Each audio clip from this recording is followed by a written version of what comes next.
five different, let's say five different or five different analysts. They need to work with different other teams like threat intel, malware reverse engineering teams, and whatnot. And then they need to kind of document their findings to the manager and higher leadership. So in that case, what they can do is like they can provide this kind of core work. They can ask the analyst to do, and they can kind of make themselves free of those time-taking work. So these are the kind of, I will say, top five components of a people that you can kind of see in in organization. So there are other things also in this, like the staffing of dedicated roles like malware reverse engineer and threat intelligence in a SOC environment also depend on the budget of the defense team. Okay, in large environment, these roles are actually separate. Okay, so in large organization, there will be a different SOC team, there will be different threat intel team, totally separate out. There will be a different team which will do the malware analysis. So if a SOC analyst need to kind of do a malware analysis, they don't need to do that by themselves. They will just forward that ticket to the malware analyst team and get the answer from there. Okay, this is what the malware is doing. Okay, so that depends basically on large environment, but where the roles are separate. But in a smaller organization, individual often perform multiple duties and switch between responsibilities. So in a small environment, what happens is that uh, a analyst needs to have all the exposures, like how the malware analysis is being done, how the threat intel is being done, and they need to kind of switch between different responsibilities when there's a need from them. And it actually provide more exposure in certain cases, even though there is a risk of burnout. But it will also, in an early stage of career, it will actually help the analyst to kind of get a taste of all the roles that is existing in any organization of the SOC environment. Okay, so analyst job in the SOC, as I discussed, is typically include tasks such as managing the command center, network and security monitoring, incident response, and forensics. However, threat intelligence requires a distinct skill set and is often kind of given a own dedicated role within the SOC. Okay, and apart from the technical roles that which I discussed, there is also need for SOC management that include managers of subgroup within the SOC, and managers provide direction. Okay, they provide direction, they drive the SOC operations and act as a bi-directional distraction firewall. Okay, so what one of the core functionality they do, or they also do, is that uh, they act as a firewall between the leadership and the analyst. So let's say the leadership is asking for, let's say, five different asks for the SOC team. So one of the major role is that they should kind of counter that. Okay, and ask the leadership that, okay, uh, in this five roles are really hectic task, and in this five, three can be handled by different other teams. So so let's not give those tasks to SOC because they're already burdened with a lot of things. So even though the analyst will not know that there were five different asks for the leadership, the manager needs to kind of act as a firewall and decide how much task that their team is going to handle going forward. So that's one thing. The other thing is also from the other side, there will be a lot of concerns raised by the analyst when they're kind of working. So all the concerns can't directly go to the leadership.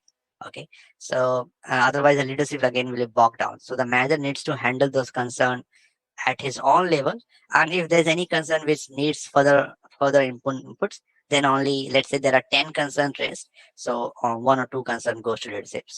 The so the manager needs to kind of work as a bi-direction firewall, both from the task from the leadership and both from the analyst position. Okay, that's actually kind of a tricky task. And the other thing is that they need to also keep everyone happy. Okay, so it's a really technical as well as like kind of a quite complicated task to handle. Okay, so their role actually involves kind of ensuring that risk from higher level management do not distract SOC professional from their core responsibilities. And manager also summarizes the SOC internal activities and communicates success and issues to higher level management, often considering complex, often kind of considering complex information into concise presentation, let's say. Okay, so as I told, in addition, there are incident lead who kind of serve as dedicated information runners during live incident, and their role is crucial in keeping all parties involved updated with latest information during a significant breach. So by handling the communication and updates, incident leads relieve the analyst from distractions. Okay, so incident lead can kind of work with the malware team, the threat intel team, and it won't bog down the analyst from doing the core work that they needs to do, which will allow the analyst to kind of focus on the investigation and resolve the case quickly. Overall, these different roles within the SOC work together to ensure effective cybersecurity operations and effective incident response. Okay, so any questions on this people component, like the six components of the people? Any questions on that, guys? I hope it was interesting to know about what's the work of a manager, what's the work of an incident lead. So I'll wait for 10 seconds if you guys have any questions. Okay. So I take that silence as no questions. Okay. So now in much more detail, like how this architecture looks like basically in an organization. Yeah, go on. So like so regarding to analyze, like so we'll be having L1 and L2 and L3, right? Yes, yes. So can you explain those L1 and L2 tasks? Yes, yeah, great. Yeah, great question. Great question. So this is one of the things that I'll be now discussing. Okay, one of the plan was. So let's do something. So let's do something. Okay.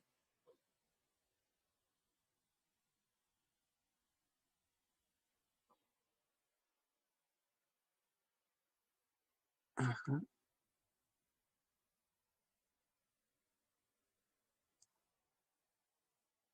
Okay. So let's say there is tier one. Then let's say there is tier two or three. Then let's say there is engineering and infra. Okay, team. Then there is system admin, and then there is IR, incident response. Okay. Now the thing is that these are the basic components which we discuss. Like there is tier one team, which is actually the fresher. Let's just say, uh, uh, who are like I'll discuss more about what tier one and tier two or tier three means. Basically, tier one basically means it's like learning the ropes. Like they have started with their careers and kind of learning what needs to be done in being a part of the SOC team. Okay, so they're really fresher. Tier two and three, let's say, have a little bit more experience, like increased capability, and can kind of handle complex tasks on their own with little guidance from any other team member. Okay, so basically in a SOC team, there will be different components. As I told from the people side, there will be tier one, there will be tier two and three. So tier one will be handling the low severity cases. Tier two and three will be handling, let's say, high severity cases which require further analysis. Engineering infra, as I already discussed, they manage the tool and techniques. System admin patches the tool, and then there's incident response. Okay, uh, capability. One of the SOC team capabilities, performing the incident response. So all of this actually, uh, what happens in an organization, it's something like this. Let me just say. So everyone report to this guy. Okay, for any incident, whenever it happens. So all of these guys respond to this one, which is incident lead. Okay. So this is one of the core components. So for any incident, incident lead needs to kind of work with the tier one, tier two, and three, and engineering infrastructure, system admin, and incident response um, team, and they need to kind of concise the report for any incident. And what they need to do is they need to provide it to the SOC manager. Okay, and now the task of the SOC manager is to work on that concise document and provide that to the higher leadership. So incident lead task is to kind of collaborate with different other teams while kind of manage the incident. Okay, and then all the work that has been done, all the risk that has been identified, every documentation is being concised over here, and then it again get reconcised by the SOC manager, and then it goes to the higher leadership.